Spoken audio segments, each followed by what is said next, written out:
Now today's topic is very important, or it is a kind of burning issue that can be asked from you, right? In terms of security, ठीक है। तो इस topic के बारे में आपसे बहुत कुछ पूछा जा सकता है कि आर्टिकल 370 एंड 35A, ठीक है। पहली चीज आप ये समझ लीजिए कि आर्टिकल 370 और 35A दोनों अलग अलग चीजें हैं, ठीक है। ये एक ही चीज को शो नहीं करता है। और आपसे अगर ये कहा जाए कि आर्टिकल 370 स्क्रैप कर दिया गया है, तो ये भी एक तरह से गलत होगा, क्योंकि आर्टिकल 370 स्क्रैप नहीं किया गया है, केवल स्पेशल स्टेटस को हटाया गया है, राइट। इस चीज को ध्यान रखेंगे आप सभी। आर्टिकल 370 क्या करता है? आर्टिकल 370 जो है, जो जो हमारा जम्मू एंड कश्मीर है, ठीक है, जो स्टेट था, उसको एक स्पेशल स्टेटस देता है, ठीक है। स्पेशल स्टेटस क्या देता है कि जो यहाँ की गवर्नमेंट है, वो उसके पास ही सारे अधिकार होते हैं किसी भी तरह के अगर वहाँ पे बदलाव लाने हैं, तो उसके लिए वहाँ की जो जो असेंबली है, उससे ही परमिशन लेके बदलाव लाए जा सकते हैं। मतलब जैसे इंडिया में किसी भी स्टेट में कोई बदलाव लाने हैं, जैसे किसी की टेरिटरी एक्सटेंड करनी है, सिटीजनशिप से रिलेटेड कोई इशू है, या किसी भी तरह का कोई इशू होता है, किसी चीज को कोई नया रूल लागू होता है, तो सभी जगह पे लागू हो जाता है वो भारत में, राइट। लेकिन जम्मू एंड कश्मीर में लागू नहीं होता। उसका सबसे बड़ा कारण क्या है? यहाँ पर इसको स्पेशल स्टेटस दिया गया है। आर्टिकल 370 को जो है स्पेशल स्टेटस दिया गया है, इसी वजह से ये नहीं एप्लीकेबल था। लेकिन इसका जो स्पेशल स्टेटस है, इसी को हटा दिया गया है। अब क्या किया गया है? आर्टिकल 370 को ना हटा के इसके स्पेशल स्टेटस को विथड्रॉ कर लिया गया है। अब चीज ये ध्यान रखिएगा, आर्टिकल 370 हटा नहीं है, बस इसके स्पेशल स्टेटस को हटाया गया है, जबकि आर्टिकल 35A हट चुका है, ठीक है। इस चीज को ध्यान रखेंगे, ये बहुत ही माइन्यूट सा डिफरेंस है, और हो सकता है आप ज़्यादातर लोग आपको ये डिफरेंस ना पता हो आप लोगों को। इसके साथ ही साथ फ्रेंड्स, आप IBSCIO के टीयर 3 के बैच को ज्वाइन कर सकते हो, जो आप सभी के लिए काफ़ी ज़्यादा इंपॉर्टेंट होगा। यहाँ पे आपको mock question, notes and PDFs और साथ ही साथ इंटरव्यू से रिलेटेड सारी इंपॉर्टेंट टिप्स भी मिल जाती है। इंटरव्यू से रिलेटेड आपको करंट और सिक्योरिटी रिलेटेड इश्यूज भी यहाँ पे कवर हो जाएंगे। डेली मॉक क्वेश्चंस भी आपको प्रोवाइड किए जाएंगे प्रैक्टिस के लिए, और इंपॉर्टेंट इंटरव्यू से रिलेटेड जितने भी क्वेश्चंस हैं जो आपसे पूछे जा सकते हैं, उनको भी हम लोग यहाँ पे कवर करेंगे। साथ ही साथ आपका जो आपका साइकोमेट्रिक टेस्ट है, वो भी यहाँ पे कंडक्ट कराया जाएगा, तो वो भी आपको इस बैच के अंतर्गत मिलेगा। और 25+ आवर्स की आपको लाइव इंटरेक्टिव क्लासेस मिल जाएंगी। आपको डाउट सॉल्विंग सेशन मिल जाता है, आप 24/7 कभी भी डाउट पूछ सकते हो। और साथ ही साथ आपको रिकॉर्डेड वीडियोस भी मिल जाएंगे, वो भी आप रिवीजन कर सकते हैं, राइट। साथ ही साथ गर्ल्स के लिए अलग सेपरेट ग्रुप की सुविधा भी है, और लिमिटेड सीट्स अवेलेबल है, इस वजह से इस बैच को आप जरूर एनरोल कर लीजिए। राइट फ्रेंड्स, आपको एडिशनल 10% डिस्काउंट भी मिल जाएगा। डिस्काउंट कोड आपको यूज़ करना है SG10, ठीक है। जो आप यूज़ करोगे आपको 10% डिस्काउंट भी मिल जाएगा। इसका लिंक डिस्क्रिप्शन में दिया गया है, ठीक है। आप समझिएगा जरा, ये जो है इफेक्ट में कब आया? 1949 में, जब जम्मू एंड कश्मीर जो है, इसको एक तरह से आर्टिकल 370 जो इफेक्ट में आ रहा है, वो 1945 में आना है, ठीक है। और स्पेशल स्टेटस ये कब तक था इसका? जब तक इसको हटाया नहीं गया, 5 अगस्त 1949 2019 को, ठीक है। यानी 2019 में 5 अगस्त 2019 में इसके स्पेशल स्टेटस को हटा दिया गया, राइट। अब स्पेशल स्टेटस होता क्या, वो भी अभी हम लोग डिस्कस करेंगे। यहाँ पे ध्यान से समझते चलेगा, मैं बिल्कुल बेसिक लेवल से समझाता हुआ चलूंगा, ताकि आपके माइंड में सारी चीजें बैठ जाएं, ठीक है। इससे रिलेटेड आपको कुछ अलग से याद करने की कोशिश नहीं करनी है, करनी नहीं पड़ेगी बेसिकली। जस्ट आपको जितनी चीजें मैं बता रहा हूँ, उतनी चीजें आपको माइंड में रखनी है। तो पहली चीज याद रखेंगे, आर्टिकल 370 जो है लागू कब हुआ? 1949 में लागू हुआ था, ठीक है। अब इसको हटाया कब गया? इसको हटाया गया था 5 अगस्त 2019 में। 5 अगस्त 2019 में इसको स्क्रैप कर दिया गया। अब देखो, 1957 में आर्टिकल 35A जो है, इसको इंसर्ट किया गया कॉन्स्टिट्यूशन में। वहाँ उस समय जो प्रेसिडेंट थे हमारे, डॉक्टर राजेंद्र प्रसाद थे, ठीक है। तो आप ये ध्यान रखेंगे, आर्टिकल 35A जो है 1957 में इंक्लूड किया गया, जबकि आर्टिकल 370 1949 में इंक्लूड किया गया। दोनों के बीच में डिफरेंस 8 ईयर्स का है, राइट। ये आप ध्यान रखेंगे, राइट। और इसके अकॉर्डिंग क्या है कि कोई भी आउटसाइडर जो है, वो इंडिया मतलब जम्मू एंड कश्मीर में कोई प्रॉपर्टी ओन नहीं कर सकता, और उसको वहाँ पे जॉब भी नहीं मिलेगी, राइट। मतलब जो जॉब है वो केवल और केवल वहाँ के लोगों के लिए ही है, और जो प्रॉपर्टी है वो भी वहाँ के लोगों के लिए। इसको भी हम लोग सेपरेटली डिस्कस करेंगे। तो यहाँ तक ओवरव्यू आपको समझ में आ गया होगा, आर्टिकल 370 और आपका 35A में बेसिक डिफरेंस क्या है, राइट। अब बात कर लेते हैं, कुछ एडवांटेजेस होंगे इसके। आर्टिकल 370 को क्यों हटाया गया? क्या इश्यूज थे? बहुत सारे इश्यूज आ रहे थे। देखो पहली चीज़ तो ये कंसिस्टेंट नहीं है हमारे कॉन्स्टिट्यूशन के अकॉर्डिंग, क्योंकि भारत के कुछ हिस्सों में तो मतलब भारत के सभी हिस्सों में जो रूल्स लागू होते थे, जो पार्लियामेंट लागू करती थी, अगर पार्लियामेंट में कोई कानून बनाया गया तो वो सभी जगह लागू होता था। लेकिन जम्मू एंड कश्मीर में कभी-कभी नहीं लागू हो पाता, क्योंकि वहाँ की कॉन्स्टिट्यूएंट असेंबली जो है, वो वहाँ की जो असेंबली है वो उसको अप्रूव ही नहीं करती थी, है ना? तो इस वजह से ये बड़ा एक इश्यू बनने लगा कि कुछ चीज़ें जो है भारत के जो संविधान है उससे ही कंसिस्टेंसी इसकी नहीं बन रही थी। इस वजह से इसको बेसिकली हटाया गया। तो सबसे बड़ा एडवांटेज यही है कि अब भारत जो है वन नेशन वन कॉन्स्टिट्यूशन के रूल को फॉलो करता है। मतलब जो मॉडल है वन नेशन वन कॉन्स्टिट्यूशन, यानी कि जो हमारा संविधान है, जो भारत का संविधान है, वही अब जो है आर्टिकल 370 को हटाने के बाद जम्मू कश्मीर में भी लागू होगा। पहले क्या था कि जम्मू एंड कश्मीर का अलग संविधान था और एक अलग झंडा था, ठीक है? इसीलिए भारत के जो लोग थे उनको भारत की नागरिकता है, लेकिन जो जम्मू एंड कश्मीर के लोग हैं उनको भारत की भी नागरिकता मिली हुई होती थी, साथ ही साथ जम्मू एंड कश्मीर की भी नागरिकता मिली होती थी। यानी डुअल सिटीज़नशिप का कॉन्सेप्ट था वहाँ। राइट? तो अब क्या है, वन नेशन वन कॉन्स्टिट्यूशन हो गया, मतलब अब जो है सिंगल जो है, सिंगल ही जो सिटीजनशिप है वो भी सिंगल ही रहेगी, डुअल नहीं रहेगी। राइट? और इससे क्या है कि देखो वन नेशन वन कॉन्स्टिट्यूशन है, तो इससे क्या है, जो यूनिटी है सिटीजन्स के बीच में वो और ज़्यादा प्रोपेगेट होगी, वो और ज़्यादा स्ट्रांग होगी, स्ट्रेंथन होगी। राइट? तो आप इस तरह से बता सकते हो कि अगर पूछा जाएगा what are the after effects of revocation of article 370, you can say it will lead to one nation one constitution approach, ठीक है? It will propagate the feeling of unity और unity in among the citizens, ठीक है? ये point आप इस तरह से इलैबोरेट कर सकते।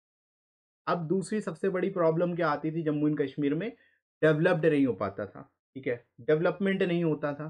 क्यों नहीं डेवलपमेंट होता था? क्योंकि वहाँ पर बाहर का कोई भी व्यक्ति मतलब आके वहाँ ना तो जॉब कर सकता है और ना ही किसी तरह की प्रॉपर्टी ओन कर सकता है। जब प्रॉपर्टी ओन नहीं कर पाएगा तो जो बड़ी-बड़ी कंपनियाँ हैं, जो शॉपिंग मॉल्स हैं, जो बड़े-बड़े होटल्स हैं, वो सब वहाँ नहीं बन पाएँगे, क्योंकि उसके लिए वहाँ वहाँ के लोगों के पास इतना पैसा है नहीं कि वो यहाँ की चीज़ें हर कुछ डेवलप कर सकें। राइट? तो ये चीज़ जो है यहाँ पे इसको सॉल्व किया गया। तो it opens the door for private sector to invest in Jammu and Kashmir. अब प्राइवेट सेक्टर ने इन्वेस्टमेंट शुरू कर दिया तो यहाँ पे धीरे-धीरे डेवलपमेंट शुरू हो गया है। ठीक है? इससे क्या है कि यहाँ पे जो इकोनॉमी है वो भी बूस्ट हो रही है। इकोनॉमी को भी एक तरह से एक बूस्ट मिल रहा है, वो तेज़ी से डेवलप हो रही है। जैसे भारत के अन्य क्षेत्र जो हैं डेवलप होंगे, उसी तरह अब जम्मू एंड कश्मीर भी है तेज़ी से डेवलप हो सकेगा। राइट? चलो, इसके बाद देखो there will be the scope of other government job opportunities now apart from tourism. अब यहाँ पे क्या है भाई, प्राइवेट सेक्टर है नहीं, गवर्नमेंट जॉब के भरोसे सारे लोग कब तक रहेंगे? आपको पता ही है, गवर्नमेंट जॉब जो है 1% से भी कम है पूरे भारत में। तो जम्मू एंड कश्मीर में भी डेफिनेटली वही हालात हालात हैं। तो अब यहाँ पे केवल गवर्नमेंट जॉब पे तो सब निर्भर हो नहीं सकते, और ना जम्मू एंड कश्मीर के पास उतना मतलब उतना फंड है कि वहाँ की डेवलपमेंट उतनी तेजी से किया जा सके। इस वजह से जब प्राइवेटाइजेशन हुआ, प्राइवेटाइजेशन जो सॉरी आपका जो ये प्राइवेट सेक्टर को ओपन किया गया, तो यहाँ पे जॉब अपॉर्चुनिटीज भी बढ़ेंगी डेफिनेटली। राइट? जॉब अपॉर्चुनिटीज बढ़ेंगी तो वहाँ के लोग जो होंगे जो बेरोजगार होंगे उनको काम का मौका मिलेगा। मेनली पहले क्या है, जम्मू एंड कश्मीर टूरिज्म के लिए प्रसिद्ध था, केवल टूरिज्म के लिए लोग जम्मू एंड कश्मीर देखने जाते थे, वहाँ की घाटियाँ देखने जाते थे, वैलीज देखने जाते थे। ठीक है? अब क्या है, टूरिज्म के साथ साथ वहाँ पे अदर जॉब अपॉर्चुनिटीज भी होंगे। राइट? तो ये also it also help the economy of Jammu and Kashmir to grow. Right? ये एक तरह से ग्रो करने में हेल्प करेगा। इसके अलावा central will be able to provide better medical facilities to a citizen of Jammu and Kashmir. जो मेडिकल फैसिलिटीज तो पूरे भारत में अलाउ की जा रही थी, जैसे आत्म जो आपका जो यहाँ पे गवर्नमेंट ऑफ जो जो स्कीम्स लाती थी, ठीक है?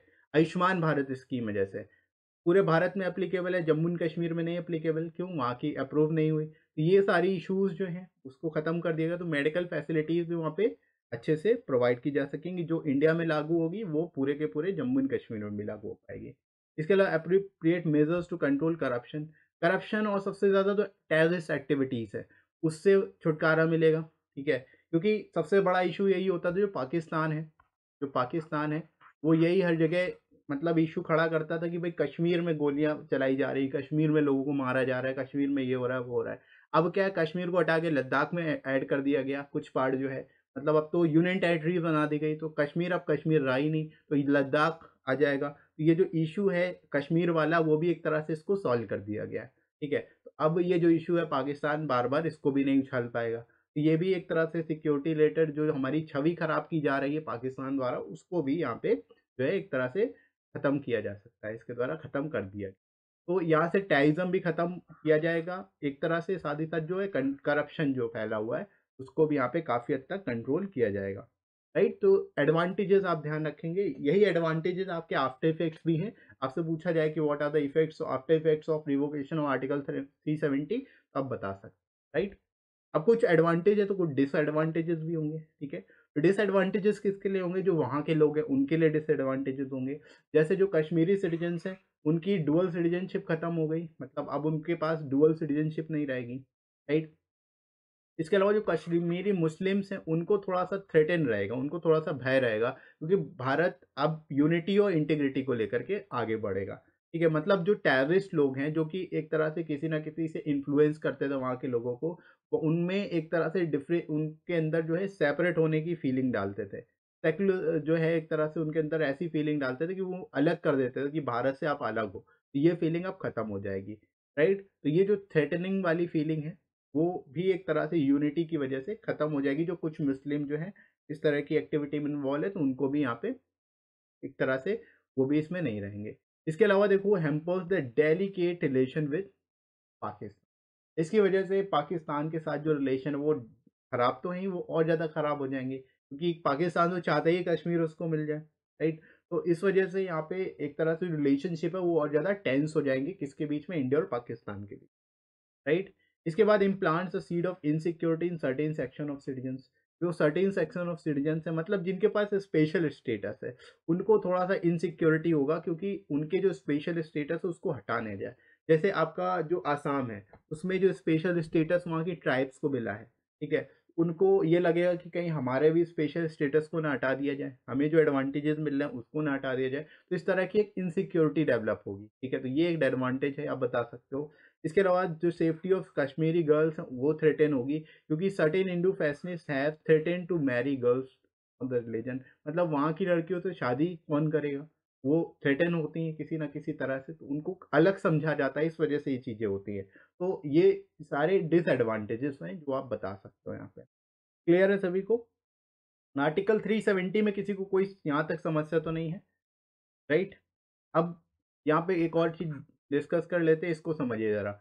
The presidential order signed by president of India has not scraped article 370, यानी जो प्रेसिडेंशियल ऑर्डर साइन किया गया प्रेसिडेंट द्वारा, उसने स्क्रैप नहीं किया आर्टिकल 70 को, but invoking this very article.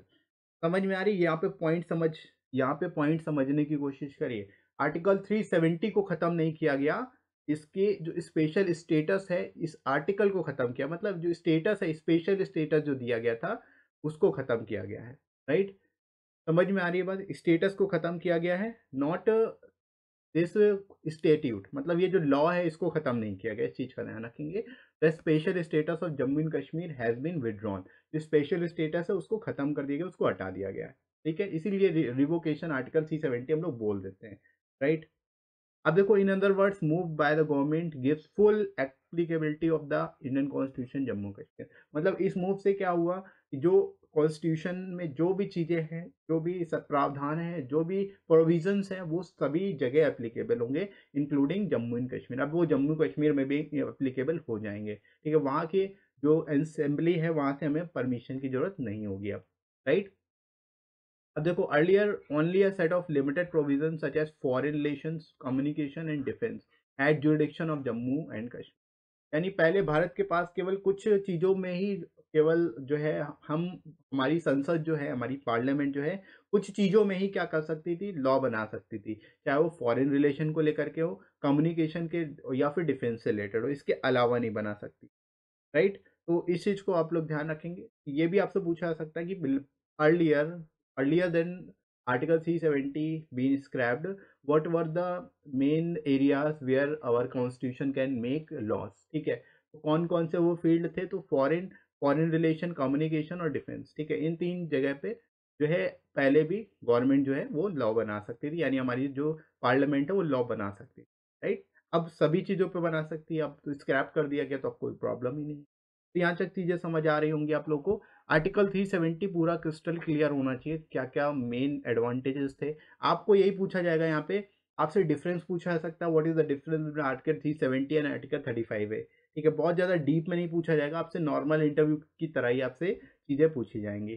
ठीक है, उसके बारे में आपसे पूछा जा सकता है कि what are the advantages, what are the after effects, ये सारी चीज़ें आपसे पूछी जा सकती हैं। ठीक है, तो इसको जस्ट आपको प्रिपेयर करना है। बहुत ज़्यादा और डीप में जाने की ज़रूरत नहीं है, जितना मैंने बता दिया वो सफिशिएंट, राइट? अब बात कर लेते हैं आर्टिकल 35 ए की। आर्टिकल 35 क्या करता है, ये परमानेंट रेजिडेंट के बारे में बात करता है कि कौन जम्मू एंड कश्मीर के परमानेंट रेजिडेंट होंगे। ठीक है, ये चीज़ आपको ध्यान रखनी है, परमानेंट रेजिडेंट से रिलेटेड है केवल। ठीक है, उनको स्पेशल प्रिविलेज देता है कि जैसे वो वहाँ पे रह के प्रॉपर्टी खरीद सकते हैं। ठीक है, वहाँ पे जो है गवर्नमेंट जॉब हासिल कर सकते हैं। ये सारे जो स्पेशल प्रोविजंस हैं वो आर्टिकल 35 ए ही देता है, right? Article 35 A is to abolish, अब इसको खत्म कर दिया गया है। अब ध्यान रखेंगे, article 35 is fully abolish, no longer it is available. The government, the parliament at pass legislation reorganising state into two union territory. आपको पता है जो स्टेट है, जो आपका जम्मू एंड कश्मीर है, उसको दो हिस्सों में बांट दिया गया, जम्मू एंड कश्मीर और लद्दाख। यूनियन टेरिटरी के रूप में उसको जो है कन्वर्ट कर दिया गया। ठीक है, तो ये जो मामला था, जो प्रॉब्लम थी, वो पूरी तरह से सॉल्व हो चुकी है, इसमें अब कोई इशू नहीं है। अब बात कर लेते हैं परमानेंट रेजिडेंट के बारे में। आपसे पूछा जाएगा what are the special privileges given to resident of Jammu and Kashmir. तो परमानेंट रेजिडेंट जो है कौन होते हैं, पहली चीज़ ये समझ लीजिए। आर्टिकल 35 ए के अकॉर्डिंग वे लोग जो 14 मई 1954 और जो है 10 साल से रह रहे हों, ठीक है, वो ही वहाँ के जो है, जो एक तरह से रेजिडेंट, परमानेंट रेजिडेंट माने जाए।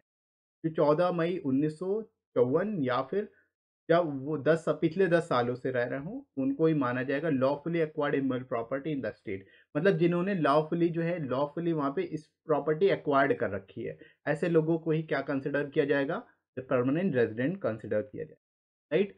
तो इस चीज़ का ध्यान रखेंगे। बाकी जो स्टेट लेजिस्लेचर है जम्मू एंड कश्मीर की, उसके पास ही ये पावर है कि वो परमानेंट रेजिडेंट को बदलाव कर दे। मतलब इसकी डेफिनेशन में जो भी चेंज करेगा, वो कौन करेगा, वहाँ की लेजिस्लेचर। तो अब इसको खत्म ही कर दिया गया, तो आपको इशू नहीं है, आपको याद रखने की जरूरत भी नहीं है। ठीक है, मेन आप ये ध्यान रखेंगे 1954, या जिन्होंने लास्ट 10 ईयर्स से रह रहे हो, जिनके पास कुछ ना कुछ इमूवेबल प्रॉपर्टी हो वहाँ पे उस स्टेट में, वही वहाँ के क्या बनेंगे, परमानेंट रेजिडेंट रहेंगे, राइट? इसके अलावा यहाँ पे कुछ प्रिविलेजेस हैं जो कि नॉन रेजिडेंट को नहीं मिलेंगे। ठीक है, कौन कौन से प्रिविलेजेस हैं? तो नॉन रेजिडेंट है वो प्रॉपर्टी ओन नहीं कर सकता। मतलब किसी भी तरह की प्रॉपर्टी अगर आप चाहो जम्मू एंड कश्मीर में खरीद लो, ठीक है, आप जम्मू एंड कश्मीर के निवासी नहीं हो, आप नहीं खरीद सकते थे पहले, लेकिन आप खरीद सकते हो, राइट? तो अब क्या है, स्टेट गवर्नमेंट में अगर जॉब आपको चाहिए जम्मू एंड कश्मीर में, तो भी आपको नहीं मिलेगी, केवल वहाँ के लोगों को ही मिलेगी। तो ये भी एक स्पेशल स्टेटस था, राइट? इसके अलावा एजुकेशन इंस्टीट्यूट में, अगर वहाँ पे कोई स्टेट रन इंस्टीट्यूशन है, ठीक है, कोई वहाँ का राज्य सरकार द्वारा स्थापित कोई यूनिवर्सिटी है या इंस्टीट्यूशन है, वहाँ पे आप पढ़ना चाहते हो तो नहीं पढ़ सकते, वहाँ के लोग ही पढ़ सकते हैं। तो ये एडिशनल जो है एडवांटेजेस मिले हैं किसको, वहाँ के जम्मू एंड कश्मीर के नागरिकों को। इस चीज़ को आप एक्सप्लेन करेंगे। अब इससे रिलेटेड लीगल इश्यूज क्या क्या आए थे, कि आर्टिकल 335 ए जो है वो कॉन्स्टिट्यूशन में एडेड नहीं था। मतलब इसके थ्रू जो है आप अमेंडमेंट नहीं कर सकते। मतलब आर्टिकल 368 में क्या है, आप इसमें प्रोसीजर बताया गया है, how can amend the constitution. Constitution संविधान संशोधन जो है वो आर्टिकल 368 के अकॉर्डिंग होता है, जबकि 35 ए के होने की वजह से इसमें ये भी प्रॉब्लम है। मतलब ये कंसिस्टेंट नहीं है आर्टिकल 368 से, राइट? क्लियर है बात? इसके अलावा इसमें क्या है कि जो प्रेसिडेंशियल ऑर्डर है, वो भी कुछ सीमित रहेंगे, मतलब सभी जगह एप्लीकेबल नहीं होंगे, राइट? तो ये चीज़ भी यहाँ पे एक बड़ा इशू है। आर्टिकल 35 ए का सबसे बड़ा इशू यही है कि जो भारत में जो संविधान है, ठीक है, जो संविधान है उसमें जो प्रेसिडेंट है, वो अगर किसी तरह के प्रोसीजर लेके आते हैं, तो वो बिना वहाँ की असेंबली में अप्रूव कराए उसको एप्लीकेबल नहीं किया जा सकता। तो ये भी एक बड़ा इशू है जिसको आप यहाँ पे बता सकते हैं, राइट?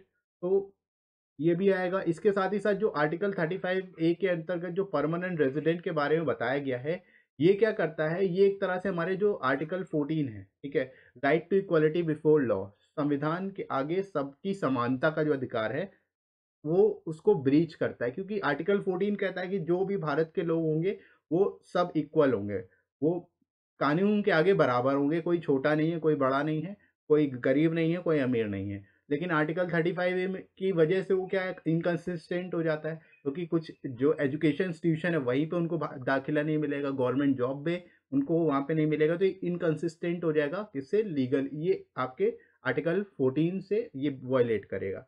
ठीक है, तो ये कुछ लीगल इश्यूज हैं जिसकी वजह से इसको जो है रिमूव किया।